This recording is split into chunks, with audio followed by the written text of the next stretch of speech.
In the headlines on Early Edition at 6, President Park Geun-hye has officially started her state visit to Canada, where she will sign a bilateral free trade deal on Monday, local time there. The 17th Incheon Asian Games are now into the third day. Korea has snatched at least a dozen gold medals so far, but China is leading the pack with nearly 20. And we are exactly 30 days away from this year's International Telecommunications Union meeting. We take a look at what the World Summit will entail. These and more stories coming right up on Early Edition at 6.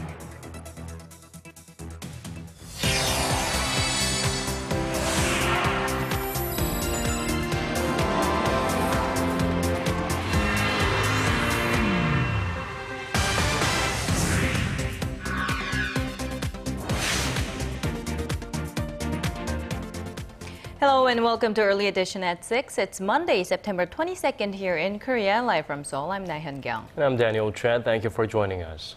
We begin with President Park Geun-hye's state visit to Canada. She received a warm greeting from the country's Governor General. The highlight of the visit will come on Monday, though, when the two countries will officially sign a bilateral free trade pact. Our presidential office correspondent Choi You-sun files us this report from Ottawa. With excitement and eagerness, I look forward to speaking with you, to reminiscing about our Korean experiences, and to learning how we can help each other to further succeed. Welcome to Canada. The Governor-General of Canada, the viceroy to Queen Elizabeth II, who visited Seoul last year for President Park's inauguration, said Canadians are passionate about sharing their knowledge and expertise. He said there still was room for the two sides to work together in what he often refers to as diplomacy of knowledge, something that involves the sharing of information and creativity through people-to-people exchanges.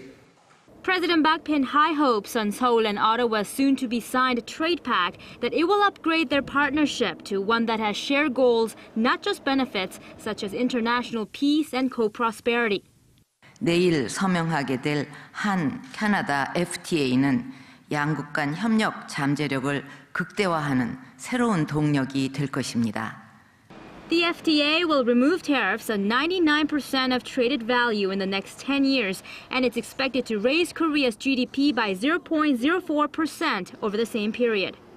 Keeping momentum from the trade pact, Korea hopes to expand cooperation with Canada in areas of energy, science, and Arctic studies. The FTA, after it's signed on Monday, will be sent for parliamentary approval in both countries.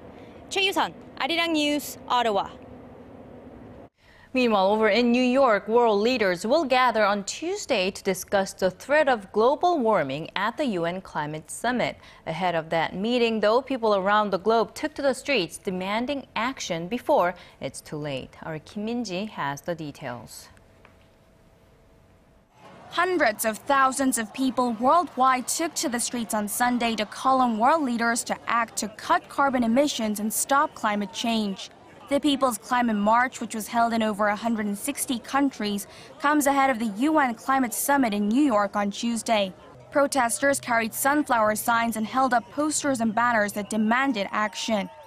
I think it sends an incredible message, and it's a very powerful one, that people really should be taking climate change seriously, because we have we're at a very unique point in history in which we can actually tackle this problem right now and get ahead of it rather than wait another 15 years and let it overtake us. Well, we as a nation are one of the biggest polluters of carbon. We have to ratify the treaty. The last time we didn't do it. The time before we didn't do it. We need to ratify a treaty that cuts our carbon in the atmosphere. Organizers say some 300,000 people joined in a march in New York, including UN Secretary General Ban Ki-moon, former U.S. Vice President Al Gore, and actor Leonardo DiCaprio, in what was the largest protest ever on the issue. The UN chief, who was wearing a T-shirt that read, "I'm for climate action," told reporters that this was the planet in which future generations will live and there is no Plan B or Planet B. Large rallies also took place in Australia and Europe. Organizers in Australia said as many as 30,000 participated in Melbourne rallies as the country faces severe droughts, bushfires, and storms, while some 40,000 marchers are said to have showed up in London. Tuesday's summit will bring together 125 heads of state with the hope of signing a universal agreement by the end of 2015. Kim Min-ji, Arirang News. And on the sidelines of the UN General Assembly, UN Secretary General Ban Ki-moon is scheduled to hold bilateral talks with more than 100 global leaders over the coming days. Among them will be North Korean Foreign Minister Lee Soo-yong. The UN says Lee will sit down with Ban this coming Saturday, that's September 27th. The two are expected to touch upon many issues, including the security situation on the Korean Peninsula and North Korea's human rights violation situation. On the same day, Lee is also scheduled to give a speech to the UN General Assembly, which will be a first in 15 years for a North Korean foreign minister to do so. A major South Korean news outlet reports that notable economic reforms are underway in Pyongyang. It says the latest change involves family unit farming, giving workers greater financial incentives based on their input. Our Hwang Sang-hee reports. A major shift in North Korea's economic policy will let North Korean farmers keep more than half of their profit starting next year. Citing sources familiar with North Korean affairs, Seoul-based YTN reports that the North plans to distribute an equal portion of farmland to households, allowing them 60% of their harvest, with the state taking the remainder. Currently, groups of 20 to 30 people assigned to work at collective farms divide up a portion of the yield among them. Family unit farming is expected to give them more incentive to work harder, giving the impoverished state a much-needed boost in agricultural output. North Korea has reportedly been running a pilot program on a few factories and farms since its announcement of economic reforms in 2012. The expansion of household farming and self-management of factories is a sign of stability in the Kim Jong-un's regime. North Korea could boost its overseas economic cooperation based on its market economy, but to a level where it doesn't get out of control. But despite the bold reform proposals, many are skeptical about whether it will succeed, as fundamental uncertainties about the regime remain. Hwang Sang-hee, Arirang News. Keeping our eyes fixated on North Korea, the regime has sent strong warnings to the South recently to stop flying anti-Pyongyang leaflets across the border.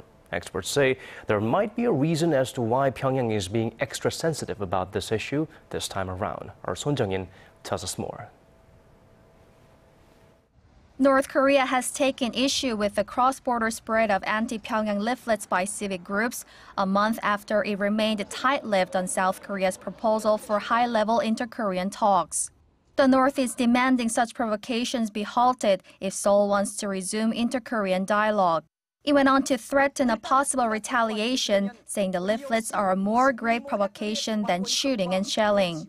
The anti-Pyongyang leaflet campaign waged by civic activists, mostly North Korean defectors in the South, has been going on for years despite calls from other activists for them to stop. The balloons flown into the North are known to be well liked by North Koreans because they contain $1 bills, medicine, and other daily necessities, along with hundreds of thousands of leaflets denouncing the three-generation power transfer in the North. Experts say the North is reacting strongly now, mainly because the leaflets criticize its political system and its young leader Kim Jong-un. Others say it's using the situation as a means to pressure the South. North Korea views its system and dignity as its top priority, so that's why they are showing a very strong reaction. But we also need to consider the possibility that the North is taking advantage of the situation to put more pressure on the South. Although there has not been any serious reaction from the North, experts believe inter-Korean ties are not likely to improve anytime soon. Son Jung-in, Arirang News.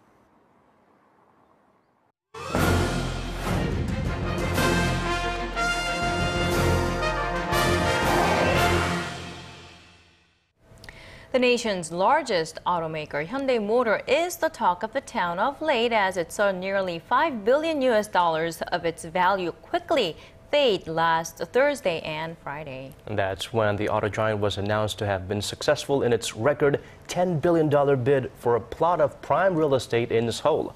As of Monday closing, shares of Hyundai Group had recouped the losses slightly. They finished up 0.25% to around $188. It edged up 1% higher after shares had tumbled more than 10.5% over 2 trading sessions after the land bid. Last week's land purchase sparked worries about corporate governance at Hyundai. The company's board of directors was reportedly left in the dark about the bid price, which went for more than triple its appraised value. Well, going Gangnam style may have caused the company investors to worry about its record $10 billion bid, but the company continues to push for its goal of becoming a premium brand. Our Song Ji-sun takes a look at Hyundai Motor's latest drive toward achieving that goal. This is a crossroad in Seoul's rich and hip Gangnam-gu district, where imported car showrooms are peppered along the street. Just across Mercedes-Benz and BMW, Hyundai Motor recently opened its first brand exhibition gallery called Motor Studio, underlining the Korean automaker's ambition to upgrade its brand image. Hyundai's premium sedan model, the Genesis, is rotating on a wall, showcasing its platform. The launch of this brand gallery underscores Group Chairman Jung Mong-gu's ambition to brand Hyundai Motor as a premium automaker. Hyundai has been struggling in the U.S. market this year, losing ground to Japanese automakers, which have benefited from a combination of the weakened Japanese yen and discount promotions. Hyundai aims to counter by emphasizing its high-end line of automobiles, something it hopes will boost its brand image and ultimately sales across the board. Early signs are encouraging in the all-important U.S. market. The automaker's overall market share in the U.S. is in the mid-4% range, but its share in the luxury car market was at nearly 7% last year. Hyundai aims to push that mark to 8% by the end of this year. If the goals are achieved, the new Genesis sedan will be the reason. It's the focal point of the company's strategy in the United States. Hyundai says the sedan's performance is on par with BMW's 7 Series, but is priced about 10% lower than its targeted competition, the BMW 5 Series. Sales of Genesis in the U.S. more than doubled in June from the beginning of this year after launching the new model. That boosted the sales portion of mid to large-size sedans from 53% last year to 56% by end of July. But experts say Hyundai has a long way to go before it can sell itself as a high-end automaker. It marks only the beginning for Hyundai's challenge to become a premium brand in all aspects. For instance, when BMW launches its new 5 Series, they improve a lot on the performance by reducing its weight by at least 100 kilograms and enhancing its output by 15%. Hyundai must focus on competency when launching new models, as they seem to lack that improvement with heavier weights and less fuel efficiency.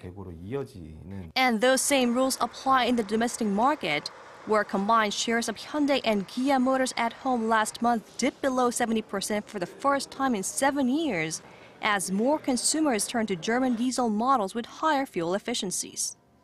Song Ji-sun, Arirang News. They say one-day entry ban. Digging deeper, getting to the bottom of stories that impact your life. Talking with you on air and online. Connecting you with experts on the world's most pressing issues. News and current affairs at its best. With Laah Hyun-kyung and Daniel Choy. Arirang News. Arirang News. Arirang News. On Early Edition at 6. In the political realm, there is renewed hope that the months-long deadlock at the National Assembly may be nearing an end. Moon Hee-sang, the new interim leader of Korea's main opposition party, and Kim Moo-sung, chairman of the ruling party, held talks today for the first time since Moon was elected to steer the party last week. Now, both agreed to urge the floor leaders of their respective parties to meet with their counterparts and find a solution to the contentious Seoul ferry bill, over which the main opposition party is boycotting all parliamentary proceedings. The ruling Saenuri Party plans to carry on with its sessions this week with or without the opposition and pass some 90 pressing bills related to the economy and public welfare. In other news, the number of foreign cars on Korea's roads topped 1 million last month. That's according to figures from the Korea Automobile Manufacturers Association, which says import auto sales surpassed 110,000 in July. Market analysts expect this year's final figure to speed past 200,000, which would be a first in the import car industry's history. As of the end of August, foreign cars accounted for 13% of the nation's total market share. The Auto Association attributes the growth to the rising number of fuel-efficient foreign models and the narrowing price gap between foreign and domestic autos.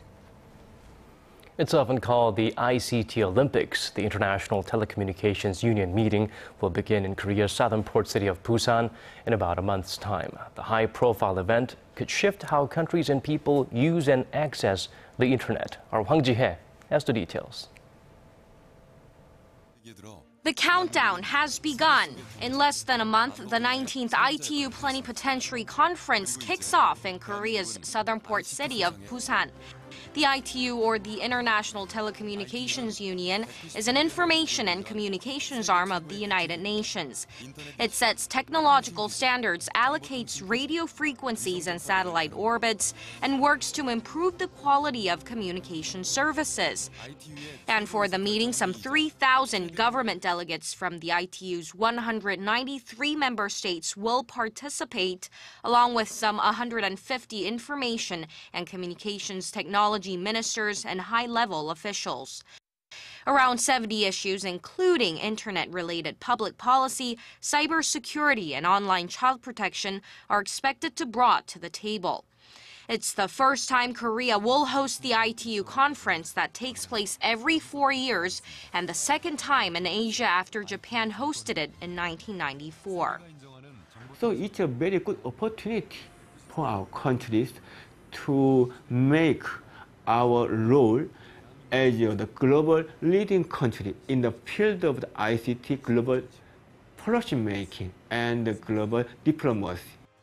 Korea wants to discuss Internet of Things and ICT convergence, both of which are closely linked to the government's creative economy drive. The ICT ministry believes the global event will lay the foundation for the country's communication industry to reach the next level and raise Busan's exposure on the world stage. Hwang Ji, Arirang News. The smartwatch market is expected to take a giant leap forward in the next couple of years. IT research firm Gartner predicts that smartwatches will account for 40% of all consumer wrist-worn devices by the year 2016. The firm forecasts that consumers will start showing more of an interest in smartwatches when the Apple Watch hits the market next year. It also points to China's growing presence in the industry as a factor, especially once they begin to flood the market with more affordable models. However, Gartner did point out one challenge that smartwatch developers will have to overcome, that being the relatively low battery life of the gadgets. Air sterilizers and purifiers do help minimize the number of germs we may inhale day in and day out. But if those devices are not maintained well, they can actually be a part of the problem. Scientists, however, believe they may have found a solution to lessen the maintenance process. Our Kim Yeon-bin reports. This is an air sterilizer installed in an elementary school classroom. The filter is full of all sorts of dust and germ particles. It's a problem that schools, hospitals, and a whole host of public facilities are faced with. If the filter is not maintained, the germs will multiply at a rapid rate. But a group of international scientists, including Korean experts, has developed a specialized air filter that aims to make the process easier. The key is silver nanotechnology that coats the filter's surface, sterilizing and killing E. coli and other germs that can cause health problems. The effect can be seen through a microscope. The nanotechnology is similar in size to the bacteria, and as soon as contact is made, the germs are ripped apart. To test the filter, researchers blew in the germs at a speed of 2 meters per second. But the nanotechnology wouldn't budge. Even with the AC on full blast, the filter continued doing its job, killing all the germs that passed through. Germs can lead to any number of diseases, but this breakthrough is increasing hopes that their spread can be mitigated. Kim Hyun-bin, Arirang News. In sports, another Korean female golfer has claimed victory on the LPGA Tour. This time it's Hyun-mi who won the Yokohama Tire LPGA Classic in Alabama on Sunday. The 24-year-old birdied 4 of the last 8 holes, matching world number 1 Stacey Lewis stroke for stroke on the final day. She finished with a tournament record 21 under, 267 total. It was Hy's second career tournament win and her first since the year 2009. And now moving on to the continent's biggest sporting event, the 17th Incheon Asian Games. South Korea continues adding medals to its count. Well, Korea was leading the pack earlier in the day, but for now, the top spot belongs to China. And our Kwon So-hwa has today's highlights and a preview of tonight's events. The first full week of the Incheon Asian Games is underway this Monday, and Team South Korea is adding more medals. The host country won a gold medal in the women's 25-meter pistol team event on Monday as the trio of Kim Jang-mi, Lee Jung-eun, and Kwak Jung-hye beat China by 1 point. China's women's team, however, made it to the top of the podium in the 10-meter shooting after setting a new world record, this after a reversal of an earlier disqualification for using unauthorized equipment. In other games, Korea won silver in the men's sepak takraw doubles finals, while Myanmar grabbed the gold. Sepak takraw is a Southeast Asian game also referred to as kick volleyball, where players are only allowed to use their feet, knees, chests, and heads to touch the ball. Monday's late-night schedule is packed with Korean men and women competing in individual fencing. There are also the women's finals for badminton, along with other events. Although much of the attention this Monday night will be focused on South Korea's first baseball game versus Thailand. The national team showed its confidence when it earlier said it's determined to win all 5 games in the tournament. Looking ahead to Tuesday's action in the pool and the 400-meter swimming race between Korean Park Tae-hwan, his Chinese rival Sun-yang, and Japan's Kosuke Hagino, who, to the surprise of many, snatched the gold in the 200-meter race on Sunday, forming a new rivalry. Kwon So-hwa, Arirang News.